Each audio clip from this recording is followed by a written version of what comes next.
Buenas noches a todos. Este es su programa Conversando con el Perú a través de la señal de PBO Radio 91.9 de la FM, la Radio con Fe.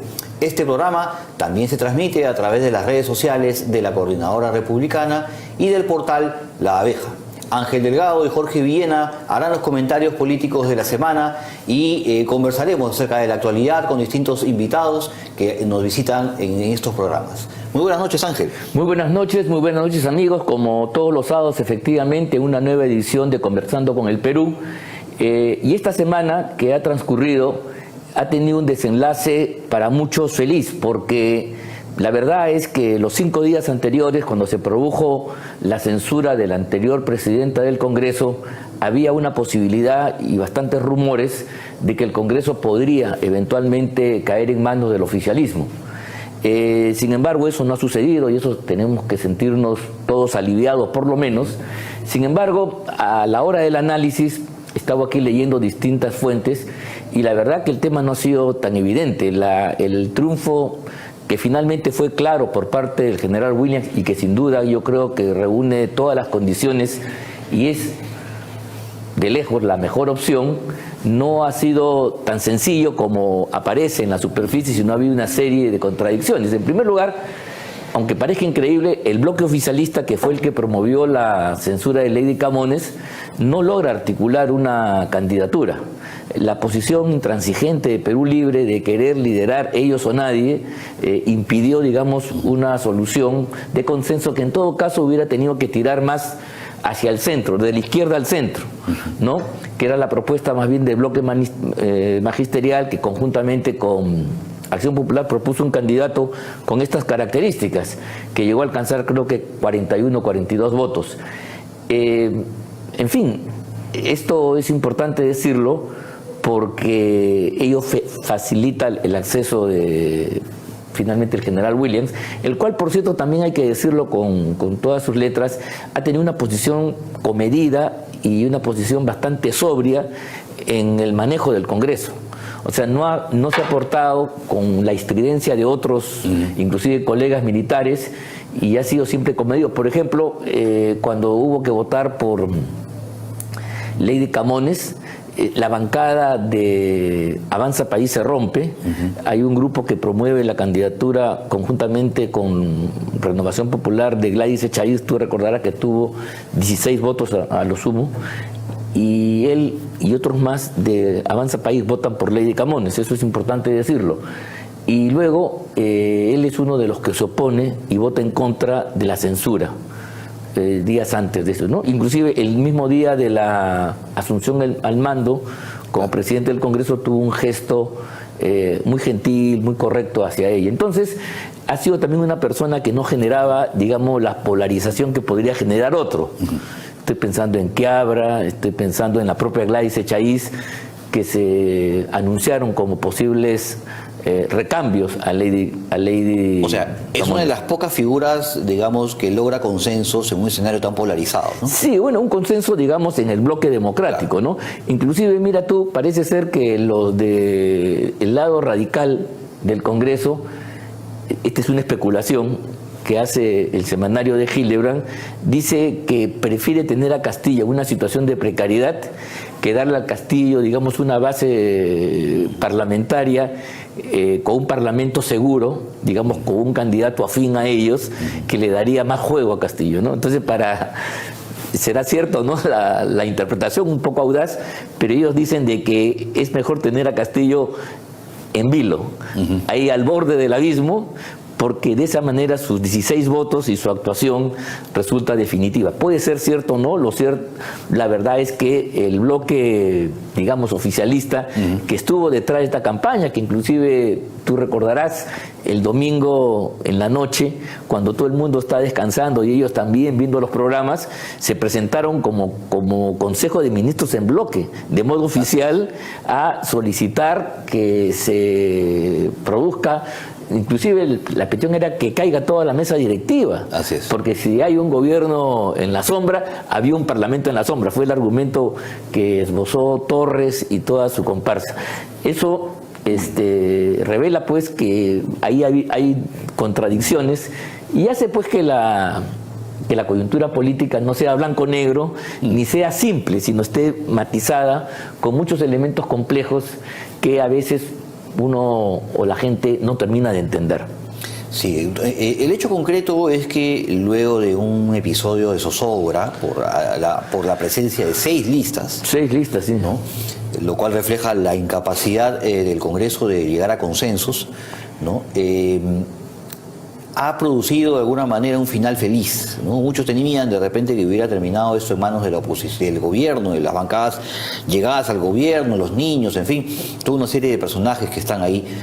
Pero felizmente creo que no ha pasado eso. No ha pasado eso. El general Williams ha sido, creo que una luz de esperanza en medio de esta situación, porque es una figura de reconocimiento nacional, un hombre que ha sido héroe de la patria.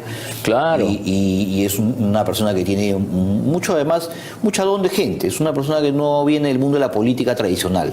Entonces, creo que él debería seguir un camino completamente distinto al que ha seguido la señora Alba y la señora Camones, sí. Que, pienso yo, no se dieron cuenta que al ser presidentes de un poder del Estado, que evidentemente está en confrontación con el gobierno que está buscando quedarse, han sido víctimas pues de toda clase, justificada o injustificadamente, sí, claro, claro, de ataques, de campañas mediáticas. Digamos que han dado pie, ¿no? Así es, y ellos también dieron pie. O sea, Mari Carmen Alba, con algunas actitudes equivocadas que tuvo, tontas, secundarias, se ganó un montón de frentes, y lo cual obviamente le fue mellando a su imagen como posible reemplazo de Castillo en caso de... Entonces, por ejemplo, con la prensa, se peleó con la prensa por un tema administrativo. Sí, claro, menor. Y en el fondo hay un sector interesado en que en mantener a Castillo, y si cae Castillo, controlar la transición, es decir, por colocar a un Sagasti, ¿no? Entonces, Williams en este caso tampoco cubre el perfil del personaje de tipo Sagasti como gustaría. No, para nada, ¿no? Para nada. Entonces también evidentemente se va a hacer, y eso es lo que yo veo, creo, avisoro, ¿no? Que el señor Williams va a empezar a tener ya en las próximas semanas una campaña orquestada del gobierno y sus aliados, ¿no? Tanto en los medios como en la política, para desprestigiarlo y cargarle a él y a su imagen todo lo negativo del Congreso, ¿no? Entonces, si él logra, no solamente ha logrado ganar, sino además sobrevivir, ¿no? Démosle cuenta, ojo, recordemos a la población, las 2 anteriores presidentas de este Congreso han sido chuponeadas. Sí, claro. O sea que el general Williams tiene que tener muchísimo cuidado con quién habla, quién recibe, con quiénes se reúne, porque mucha cautela, evidentemente hay un interés muy grande de gente con mucho poder que lo que quiere es ir retirando quemando figuras parlamentarias para al final termine siendo pues Susel Paredes, Flor Pablo, ¿no? Y ahí recién hacen la transición y continúan en el poder los mismos de siempre. Entonces, sin duda. Eso es, me parece fundamental, y creo que la tarea más importante del general Williams va a ser sobrevivir, cuidar mucho su imagen, ver que no lo vayan a chuponear, no lo vayan a sembrar algún entredicho que vaya a mediar la buena imagen que él tiene, porque creo que personalmente tiene una buena imagen. Yo creo que sí. A pesar que hay muchas expectativas, creo que la prueba va a ser si él logra retomar un ritmo para que el Congreso que se estancó. Mira, este tema entre la elección de la mesa directiva, o sea, a fines de julio, y ya estamos casi en la tercera semana del mes de septiembre, ha sido casi 2 meses en los cuales la iniciativa del Congreso para sacar 2 medidas bien importantes: la acusación constitucional contra Pedro Castillo por traición a la patria, que incluso tenía hace 1 mes y medio atrás el dictamen favorable del congresista delegado, del ponente. Ese tema debió haberse votado ya en el seno de la subcomisión de acusaciones constitucionales, y este tema entonces ya habría pasado o estaría para pasar a la comisión permanente, que de acuerdo al procedimiento constitucional tiene que acusar a Pedro Castillo, e inmediatamente después el Congreso, el Pleno, decidirá. El pedido era una suspensión con una inhabilitación en el cargo, ¿te das cuenta? Y para eso inclusive se requerían menos votos que los fatídicos 87, y lejanos 87 en este que caso parece. son 66. Sí, claro, se requiere una. No, es 51, 52, porque no votan los miembros de la permanente, que son 30. Claro. Lo que te quiero decir es que está más a la. No digo que sea fácil ni que va a ser así. Al final uno no sabe cómo votan, pero digamos, se podría avanzar hasta presentar el tema en el Parlamento y ya, bueno, ahí veremos qué cosa sucede. Ahora, pero ya entiendo que ha habido por fin una nueva configuración de la subcomisión. ¿Cuánto tiempo después? No, recién hace unos 2 días. meses, pues, a eso voy. Y el otro tema que también se ha paralizado y que tampoco entendemos por qué, porque ahí el procedimiento es muy rápido, porque la acusación, la investigación del caso de Dina Boluarte no lo ha hecho el Congreso, no lo ha hecho la oposición ni la prensa, lo ha hecho un órgano constitucionalmente legitimado como es la Contraloría General de la República, la que encontró en la actuación de la señora Boluarte, siendo ministra, una incompatibilidad con este cargo. Sí, ya no lo que constituye es una infracción constitucional, con lo cual facilita, casi ya no hay mucho que investigar, y entonces no entendemos por qué este tema que ya tiene varios meses está detenido. Entonces yo creo que si a Williams va a cobrar o no las expectativas que muchos tienen, algunos inclusive ya ven en fin, soluciones óptimas, yo no creo tanto, pero sí creo que Williams tiene una prueba. Creo que estas cosas, retomar esto, esa es la prueba clave para demostrar si caminamos en esa dirección. Si esto se sigue entrampando, no sabemos por qué razones, la verdad es que no habremos ganado mucho, pero yo espero y confío que el general Williams, con su trayectoria, siendo un estratega, un hombre que ha manejado situaciones mucho más difíciles que esta, ¿o no? Así es. Claro, lo de Chavín de Huántar no era fácil. Él fue el que comandó. Entonces, él podría desanudar esta especie de lazos, nudos, no sé, que están atenazando la actuación del Congreso, en camino a conseguir los votos para vacancia, que tiene su propia dinámica y corre por cuerda separada. Esto creo que es la clave del asunto. Sí, yo creo que ahora vamos a tener que apretar un poco la agenda y el paso de la rendición política que tienen que dar los miembros de la comisión, que tengo entendido todavía hay algunos entredichos, ¿no? Porque al parecer creo que en la primera versión de la mesa de esta subcomisión habían una cantidad, ahora hay más. Sí, pues no sé. Y esa cantidad de repente no le da los votos, hay varios niñitos que se han metido por ahí. En fin, creo que va a haber algunas movidas que terminen reconfigurando. Yo no entiendo la lógica, porque mira, las bancadas se dividen y tienen más presencia. O sea, esa es una cosa milagrosa. Así es. O sea, un número X tiene más presencia si es que se dividen más. Entonces es un incentivo a la fractura, a la fragmentación. Así es.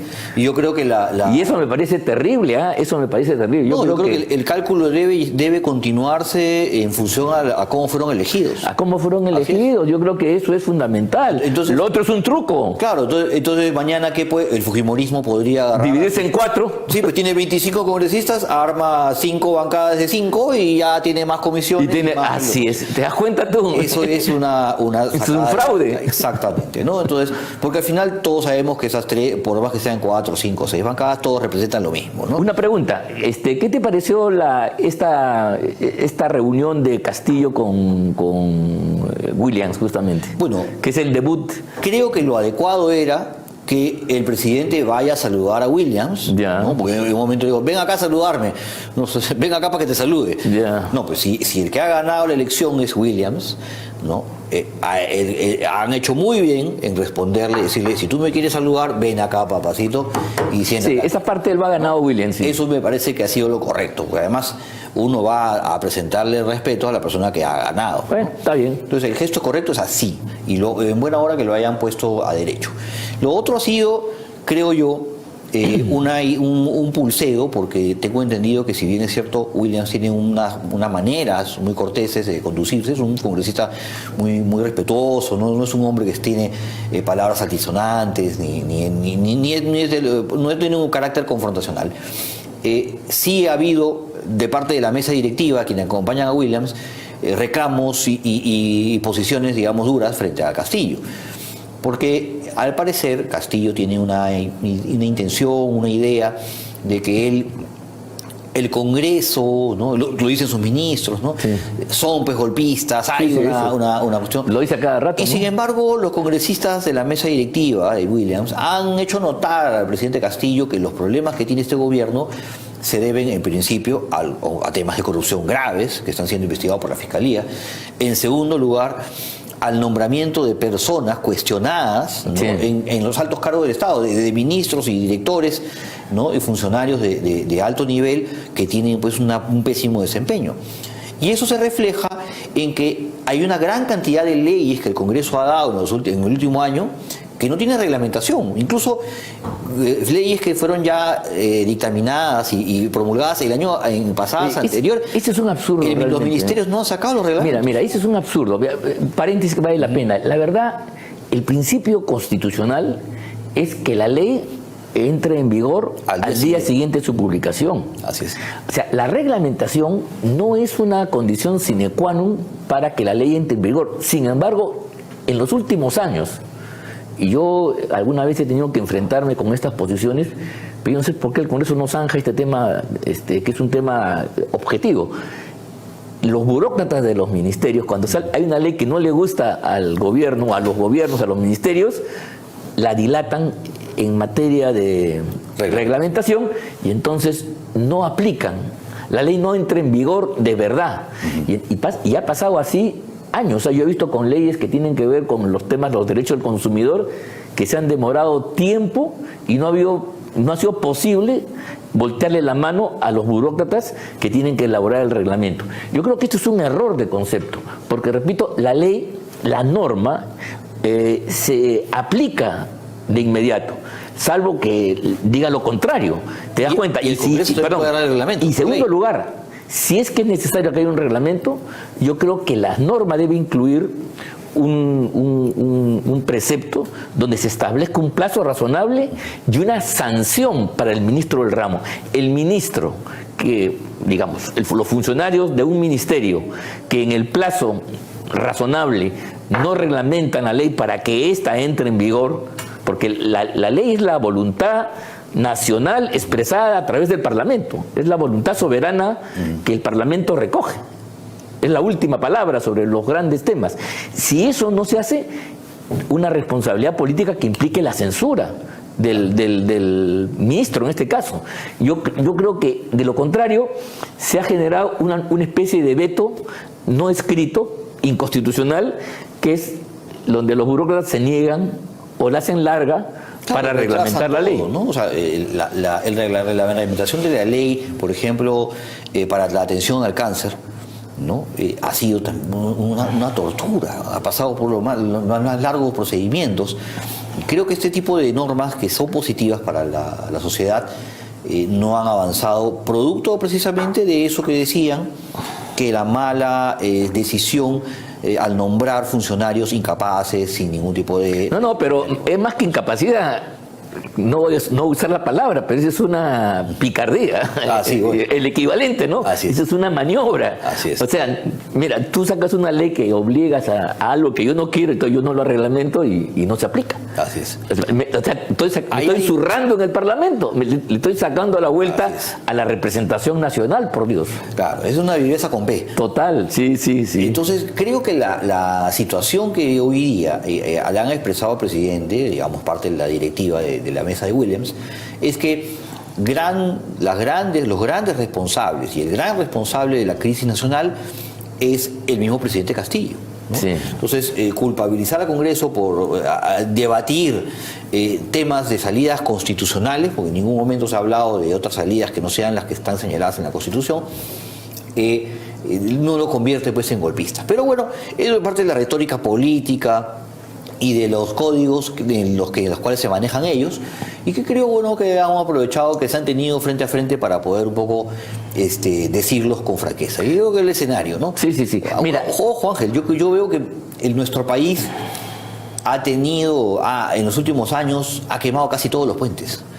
Entonces ya no hay nexos de diálogo entre la oposición y gobierno, entre izquierda y derecha, y ni siquiera entre los mismos partidos de oposición, y menos entre los partidos que forman parte del gobierno. Pues te has dado cuenta, hace un rato hablábamos, cuántos precandidatos ha presentado el gobierno, o sea, gente que tenía vinculación y sirve al presidente Castillo y a sus huestes. Entonces, no podemos tampoco dejar que la política y el diálogo se agote. Deben haber ciertas personas que todavía permitan el diálogo discurso. Pero mira tú, el problema es el siguiente. Aquí el diálogo es una necesidad, sí, en una democracia, por supuesto, pero también es una postura política que Castillo y su gente la utilizan para enfrentar al Parlamento. Mira, los discursos del señor Castillo y toda su gente, sus ministros, en los últimos meses... De Aníbal Torres.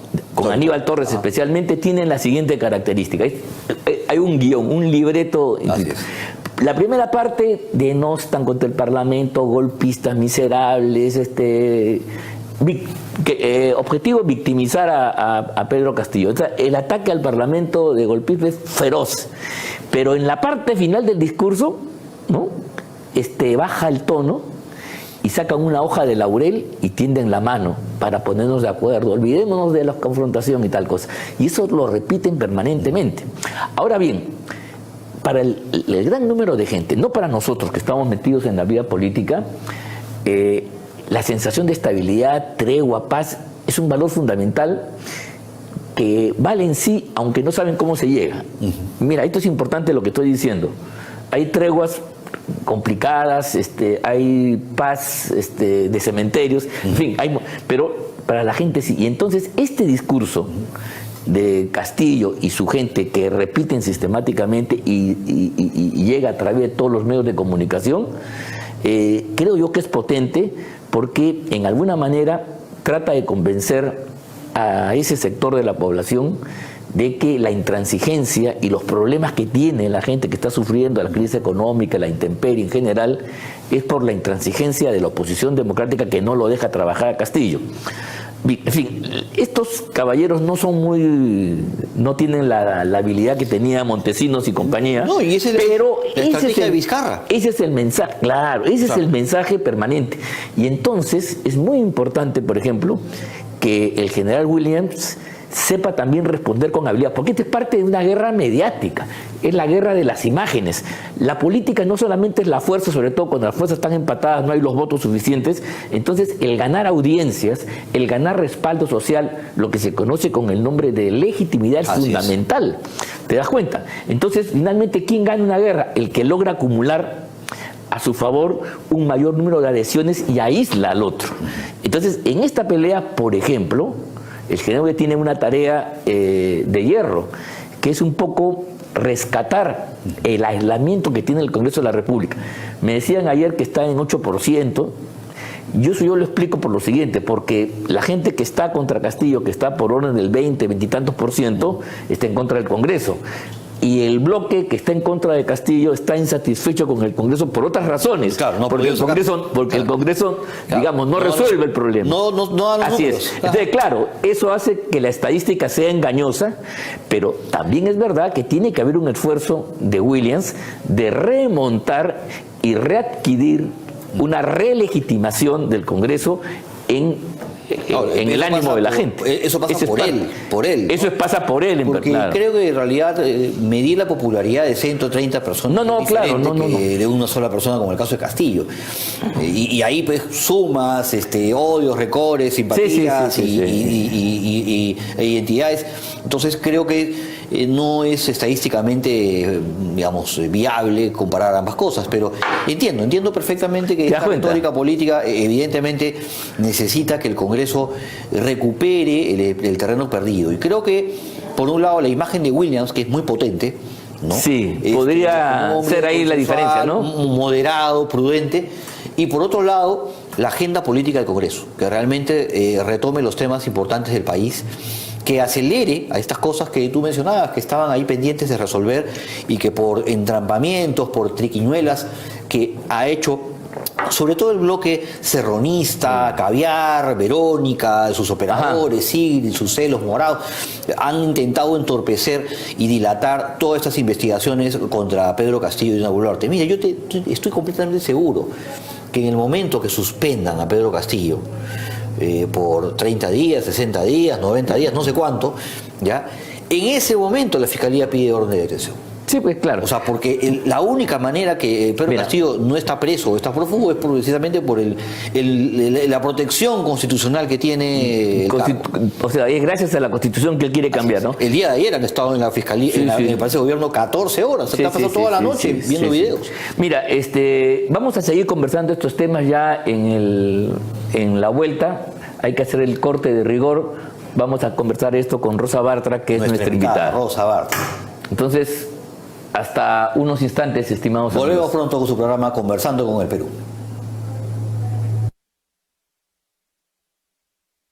Así fue. La Subcomisión de Acusaciones Constitucionales del Congreso puso fin a la más nefasta patraña contra el régimen democrático constitucional, porque aprovechando el deceso de 2 jóvenes, sin una investigación en serio, se confeccionó un relato tendencioso para inculpar a 3 autoridades que asumieron el gobierno luego de sancionarse la inmoral conducta del coimero Martín Vizcarra por un vasto consenso parlamentario. Con la denuncia archivada, se disipa el discurso panfletario construido por la cúpula estatal y la gran prensa obsecuente para esconder los crímenes de Vizcarra e imputar golpismo a una transferencia constitucional del poder. Entre el llanto de extremistas y caviares, se ha desechado esa pseudo-memoria colectiva destinada a generar un sentido común antirrepublicano, capaz de erosionar las bases mismas de la democracia peruana. Se hizo justicia. La Coordinadora Republicana es un espacio público de la sociedad civil que agrupa ciudadanos que, con independencia de sus particulares posiciones políticas o ideológicas, defienden y promueven los valores republicanos, los principios democráticos y la vigencia del Estado constitucional de derecho, rechazando cualquier intento de desconocerlos, reducirlos o desvirtuarlos. La Coordinadora Republicana se opone a las políticas que, primero, pretenden sustituir las instituciones y el procedimiento democrático por la presión de las turbas callejeras. Segundo, propician y alientan la nefasta práctica de judicializar y criminalizar la actividad política. Tercero, promueven un pensamiento único y totalitario, contrario a nuestra tradición, valores familiares y libertad de conciencia. La Coordinadora Republicana defiende los valores del Perú.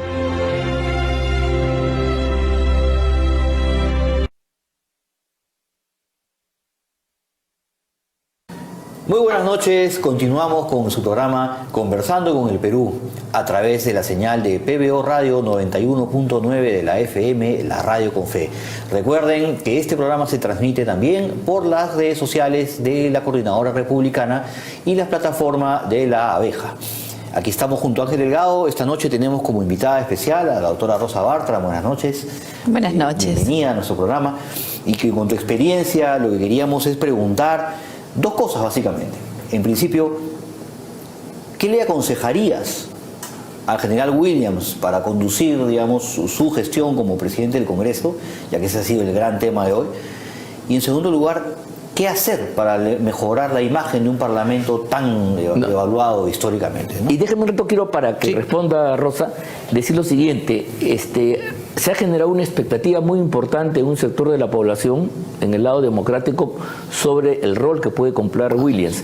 ¿Tú crees que eso es fundado? En primer lugar, esa es la pregunta, y claro, y ahí vienen las respuestas, porque luego de haber salido un poco de la incertidumbre, que no sabía qué iba a pasar, y de repente por ahí la sombra de que el Congreso encalle en los predios del oficialismo, como posibilidad, que he estado leyendo ahora otros informes más de trastienda. Sí, mira, parece ser, les quiero contar a ustedes, en el análisis que hace Hildebrand, o su semanario, dice que la mayoría llegaba a Podemos y llegaba a Somos Perú, el Partido Morado, por supuesto, pero los que dinamitan eso, cuando dicen que van a votar en blanco o viciado, son los de Perú Libre.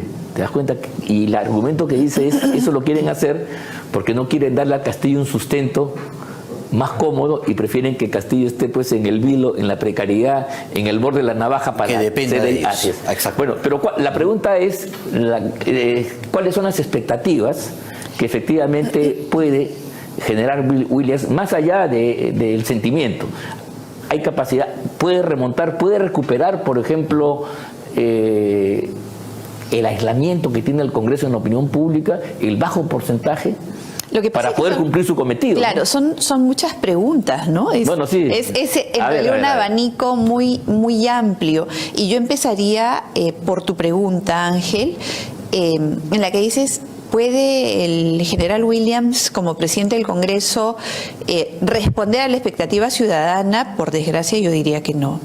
Y no porque el Congreso de la República tiene un rol definido por la Constitución que se ha trastocado con el tiempo, ¿no? Entonces, de pronto, de un Parlamento que debería ser eminentemente fiscalizador y dedicado a emitir, controlar las leyes y los decretos legislativos, se privilegió la función de representación, pero esta función de representación entendida como que el parlamentario asume funciones del Poder Ejecutivo. Entonces tienes al congresista que hace representación en la gestión de la carretera, del colegio, del puente, de la obra pública. Pero un nombre bonito para decir gestor. Claro, promotor. Claro. Entonces, un activista. Bogotá quiso hacer algo así, ¿no? Sí. Eso, digamos que ha trastocado y está bien, eso es un buen juicio. Ha determinado que el Congreso resulte siendo actor, ¿no? Actor y a veces principal. Tú vas a las provincias y sobre todo a los distritos y vas a encontrar al congresista como el actor principal. Él es el que hizo el puente, él es el que hizo la carretera. Gracias, congresista, ¿no? Los carteles por el puente, por la carretera, por el colegio, en fin, la obra pública. Entonces, esta imagen del congresista gestor, del congresista que toca puertas al Poder Ejecutivo, que puede llevar al presidente y a los ministros, que llega. Que destraba, que ayuda, que facilita. Que consigue la cita, que lleva a los alcaldes a una gestión directa, se convirtió de pronto en el principal referente del congresista como éxito de su trabajo. Entonces, estamos en un momento de la historia en la cual las piezas se han empezado a poner en su lugar y digamos que cada estamento, cada poder del Estado tiene un rol definido por la Constitución que se ha ido aclarando, sobre todo en los últimos tiempos. Sí, pues. Entonces, ¿le compete al congresista esto? No. Y lo peor es que no solamente se le ha quitado ese rol protagónico que tenía, sino que además se ha criminalizado. Ahora reunirte con los ministros se ha convertido en un problema y te abren investigación por haberte reunido con un ministro. Cosa que es un poco exagerado. O sea, nos hemos ido de un extremo al otro. Nos hemos ido del negro al blanco, del blanco al negro, como uno quiera ver, y no hemos entendido que la función del congresista en realidad está dentro de la gama de grises.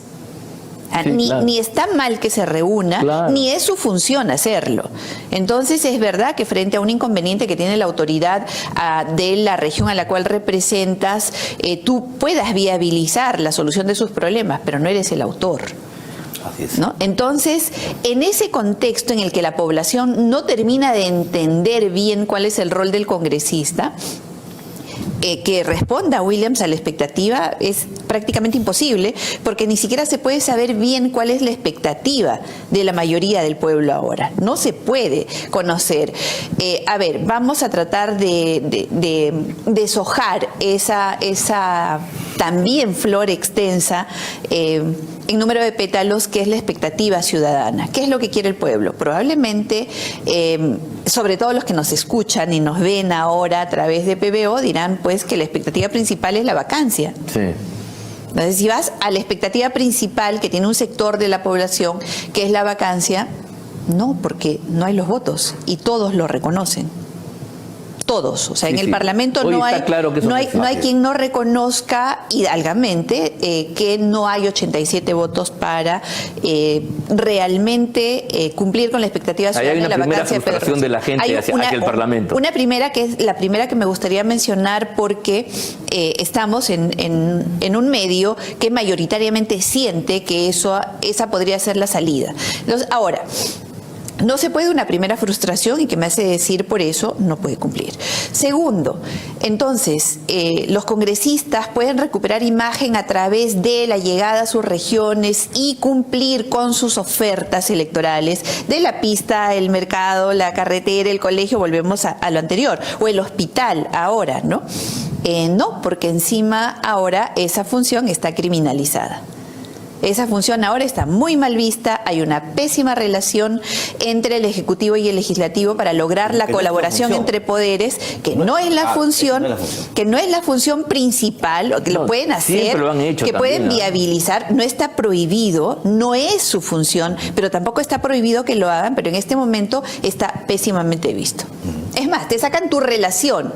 El congresista visitó tantas veces al ministro, oye, ¿y? No, pues ahora eso está mal. Y está mal porque se ha hecho un uso perverso de esa función para un provecho no solamente proselitista, electoral, del congresista para generar mayor aceptación, sino que también, aparentemente y de acuerdo a todo lo que se viene conociendo, ha existido un interés económico. Bueno, pero mientras eso no se demuestre, yo no creo que se puede criminalizar no se debería. El derecho que tiene el congresista de intervenir. No solamente el derecho, es un deber. Fiscalizar, pero no solamente, sino también generar ¿por qué no se hace tal obra? Así ¿Por qué tal cosa no se hace? Entonces, el problema es y eso lo hacen en Estados Unidos, en el mundo. En cualquier parte del mundo, porque tú representas a una población que tiene aspiraciones no solamente de que fiscalices el poder, sino también de que viabilices la solución. Entonces, en ese contexto en el cual se ha criminalizado esto y te conviertes en un niño, en una niña, si es que acaso haces gestiones en el Ejecutivo, hay un freno muy grande para el Parlamento para ejercer esta función. Entonces, una segunda gran frustración. Y tercero, que la función de fiscalización que fue criminalizada, por ejemplo, cuando yo tuve el honor de ser parlamentaria, el que fiscalizar era ser obstruccionista, ¿no? Y si llamabas a un ministro eras obstruccionista. ¿Y por qué ibas a llamar al Congreso a un ministro y no lo dejabas trabajar? ¡Horror! El argumento era que no se lo deja trabajar. Salió la ministra del Ambiente, no voy a decir quién es, a decir que me hacen perder el tiempo. Exactamente. Por eso pierdo tiempo. O sea, cuando los ministros en Inglaterra están permanentemente en el Congreso discutiendo las políticas con los congresistas. Fíjate, Jorge, Ángel, nos contaban las horas que los ministros habían perdido su tiempo en el Parlamento con estos obstruccionistas, picones que porque no ganaron la elección, entonces quieren tener a los honorables ministros interpelando, preguntando, cuando ni siquiera entienden de qué se trata. Entonces, criminalizaron la función de control político y de fiscalización. Esa es la nefasta herencia de Vizcarra. De Vizcarra, claro. Totalmente. No solamente Vizcarra, empezó con PPK, que puso una cuestión de confianza por una ministra que había fracasado en el manejo de la huelga y que es la responsable que tengamos a Pedro Castillo encumbrado en este momento. Cierto. Eso empezó ahí, ¿no? ¿Por qué han censurado a la ministra, no? ¿Qué se han creído? Cuestión de confianza. Por favor, o sea, creo que este repaso de hechos para encajarlos en lo que tenemos ahora es necesario, porque si no, nunca vamos a resolverlo. Entonces, criminalizaste la función de representación, ahora. Criminalizaste la función de control político, antes. Ayer, ahorita nomás. Entonces, tienes a un parlamento inexperto, ya no tan inexperto, porque ya tienen más de un año, pero inexperto igual porque se ha movido entre el trauma del obstruccionismo y el nuevo trauma de la gestión. Entonces, ¿qué éxito puedes augurar en un panorama en el cual ya, sobre todo en el Parlamento, no tienen claro cuál es su función? Censurar ministros, están censurando uno tras otro. Estamos en el ministro número 71 en lo que va de un año de gestión de Pedro Castillo. Cosa que también puede generar cansancio en la población y tener una lectura equivocada. Yo creo que no solamente cansancio, que sería lo menos peligroso. Yo creo que lo que está generando es la normalización. Entra uno, sale otro, uno peor que el otro y ya a nadie le importa. Entonces la censura de un ministro se convierte en algo cotidiano. Mira, ayer en una entrevista que me hicieron de Provincias, el periodista, el entrevistador me dijo: doctor, ¿hasta cuándo el Parlamento va a seguir votando ministros?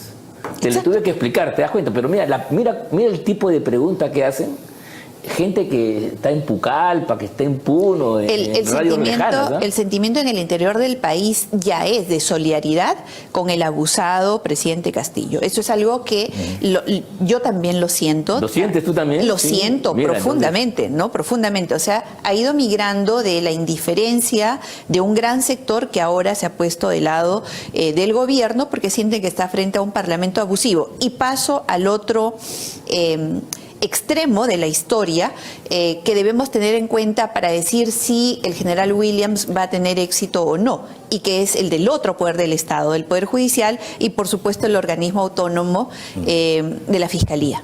Ya tienes a una fiscalía que entra a Palacio de Gobierno un día y otro día y otro día, y entonces en un poder del Estado que es el Poder Judicial, que tampoco es el que está bien valorado por la población, y el Ministerio Público que tuvo su momento de gloria con, digamos, Pérez y Vela, y que se han caído estrepitosamente porque no han logrado absolutamente nada después de todo los fuegos artificiales. Absolutamente cierto. Y o sea, nada de nada. ¿Cuánto tiempo? ¿7 años? Es la cortina de humo más grande en la historia del Perú. Por supuesto. Es una estafa a la opinión pública. Y por la cual a quienes sí investigamos nos criminalizaron, ¿no? Nos hicieron polvo. Sí, claro. Entonces, digamos, esta fiscalía que no logró nada, ahora, y que además fue abusiva, que metió a la cárcel a Tutilimundi solamente por el dicho de alguien, la ves ahora entrando a Palacio, que la cámara, que el esto, que el otro, que Jennifer, o sea, entonces la sensación de la gente es: están queriendo sabotear el trabajo del presidente Castillo. La Fiscalía no lo deja trabajar, no lo deja respirar, se meten a Palacio de Gobierno, cosa que jamás ha ocurrido en la historia republicana, y además el Parlamento le vota uno y otro y otro y otro ministro. Entonces, y tienes un Parlamento incapaz de transmitir mensajes claros. Sí. Incapaz de ponerse al frente, de tener valentía para decir las cosas con claridad, sin irte al extremo del insulto, y además teniendo la serenidad de asumir tus errores. Hay un cóctel perfecto para decirte que la respuesta, por desgracia, creo que es negativa. O sea que la campaña de Castillo y sus láteres de victimizarse, de acusar al Congreso y después darle la rama de olivo, en alguna medida puede encontrar terreno fértil. Es que ellos siguen un manual. Claro, y un manual. Sí, tampoco es muy. Y un manual, es el mismo, es el discurso vizcarrista, pero sin la simpatía que generaba Vizcarra, ¿no? Vizcarra tampoco no era un tipo muy agradable, no era un gran orador. Bueno, decir que no era muy agradable es generoso, ¿no? Yo creo que Vizcarra era completamente desagradable.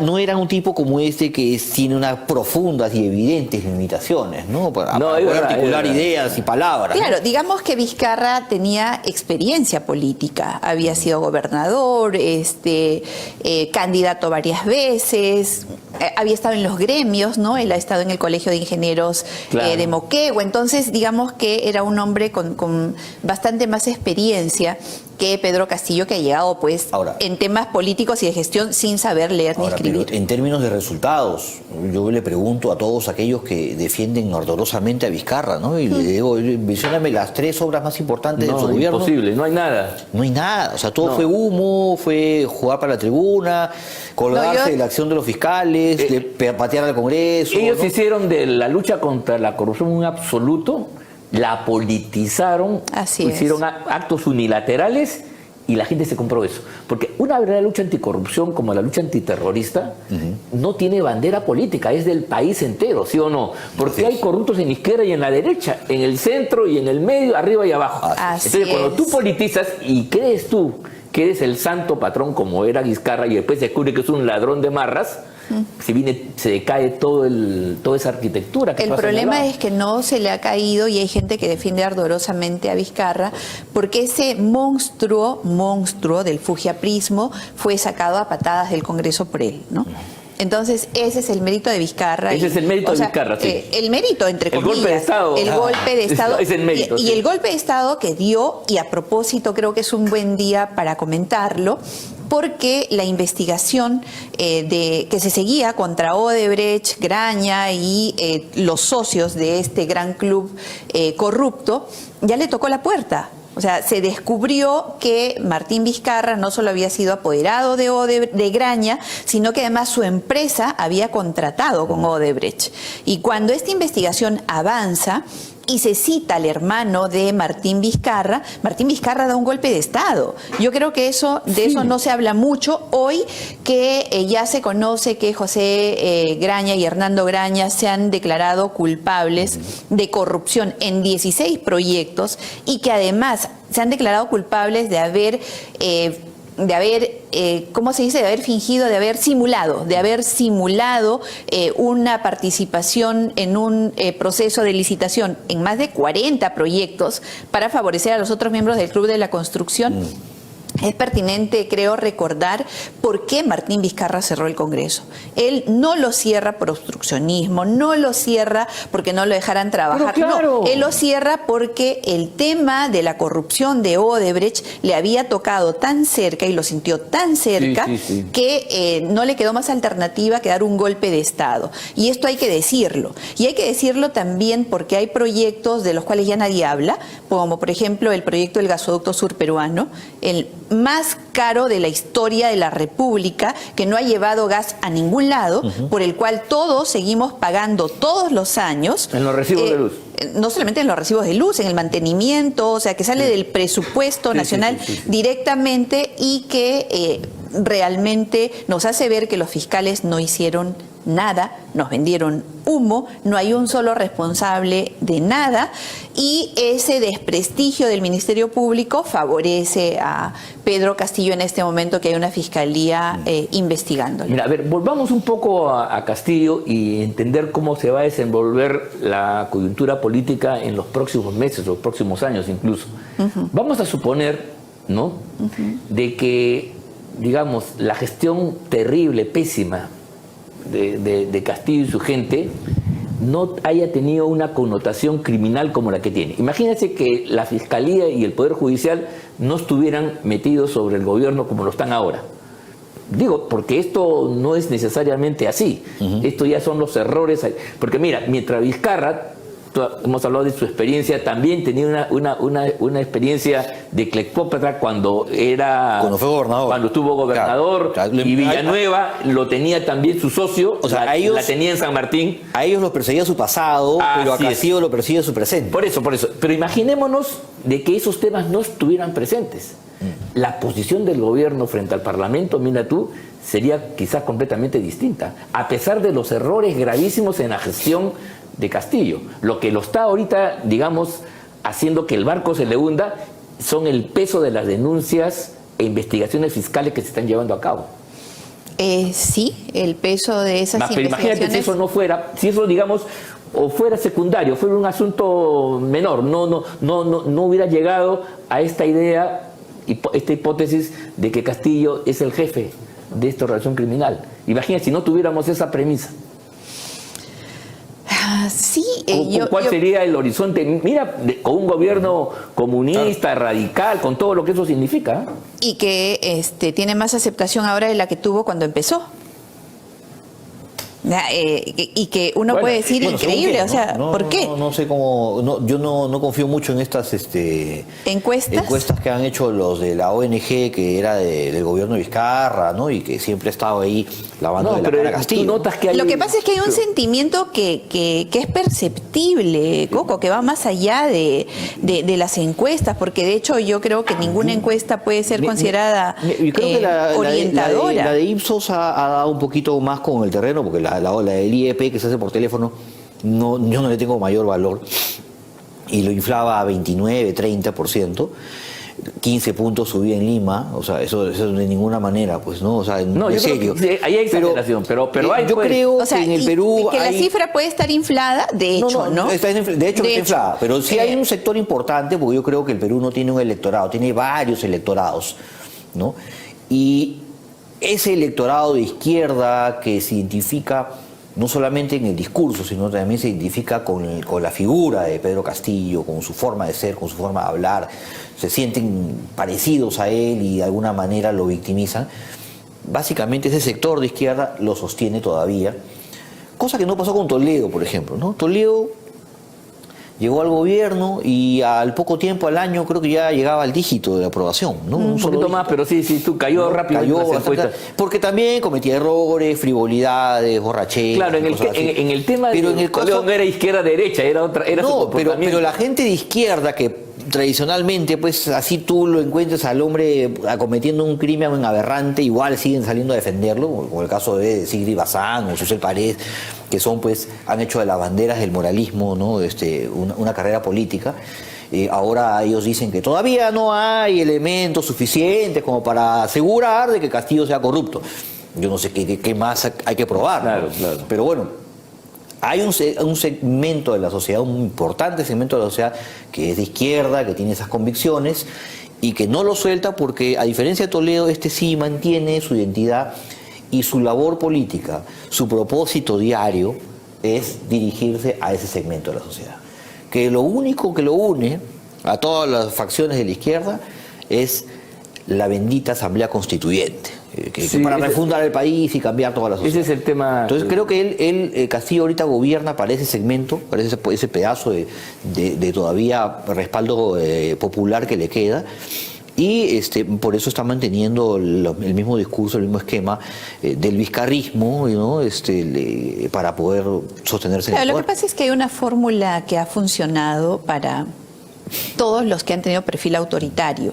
La confrontación con el Parlamento y responsabilizar al Parlamento de todos los males que ocurren en la patria. Entonces esa fórmula la repitió Vizcarra y la tiene ahora, pues, Pedro Castillo, ¿no? Con menos intensidad, ¿no? Con menos intensidad, pero digamos es una fórmula que funciona porque no hay Parlamento que sea popular y desgraciadamente, pues, este Parlamento creo que no está dando la talla. Mira lo que ha pasado, se han censurado a su presidenta en una sesión express. O sea, tú tenías el viernes a una presidenta y el lunes ya habías elegido a otro, ¿no? Entonces, digamos que también este desorden que hay, y me parece importantísimo el tema de la pertenencia a la organización política, de la que hablamos hace un momento, del voto preferencial, o de la que han hablado con el voto preferencial, porque nunca antes, creo, se ha visto una infidelidad tan grande a la representación, a quien te eligió, al partido que te eligió, a la gente que te eligió. O sea, ahora se cambian de partido o de bancada. Hay bancadas que no tienen partido, ¿no? Hay partidos sin bancada. Sí, claro, y entonces ya no hay partido, es de bancada. En la mañana estás de rojo, al mediodía estás de verde, en la noche estás de azul y amaneces de blanco. ¿Y a quién representas? Entonces, ¿a quién representas? Ya no representan más que a sus propios intereses. Y creo que eso sí es algo que se ha normalizado. Y eso lo avaló el Tribunal Constitucional anterior. Hay que decirlo con todas sus letras. Esa gente permitió esto. Entonces, la crisis de representación que hay en este momento, en la cual la gente no se siente representada porque no eligió, porque no votó, porque no hizo uso del voto preferencial, es peor, más grande aún, porque los que sí hicieron uso del voto preferencial, que es una minoría, se ven traicionados. Totalmente. O sea, porque votaron por alguien que ahora representa los intereses de Pedro Castillo. Votaron por un conservador y terminó siendo liberal. Votaron por alguien de derecha y terminó siendo de la izquierda radical. Pero eso entonces, por supuesto que eso ha pasado. Lo que dices es verdad, no es ejemplo, es cierto. Por supuesto que eso ha pasado y podríamos hacer una lista de esos cambios, ¿no? Bueno, muchísimas gracias, doctora Bartra. Muy interesante, muy interesante. Esto ha sido todo por hoy, como decía las caricaturas. Nos falta tiempo. Nos falta tiempo para conversar de cosas importantes. Pero hasta aquí llegamos en este programa, esta edición de hoy de Conversando con el Perú. Ha sido Ángel Delgado y Jorge Villena, gracias a la doctora Bartra por su visita. Y con nosotros será hasta una nueva oportunidad la próxima semana, todos los sábados, 8 de la noche, a través de la señal de PBO Radio 91.9 de la FM, la Radio con Fe. Muy buenas noches. Buenas noches.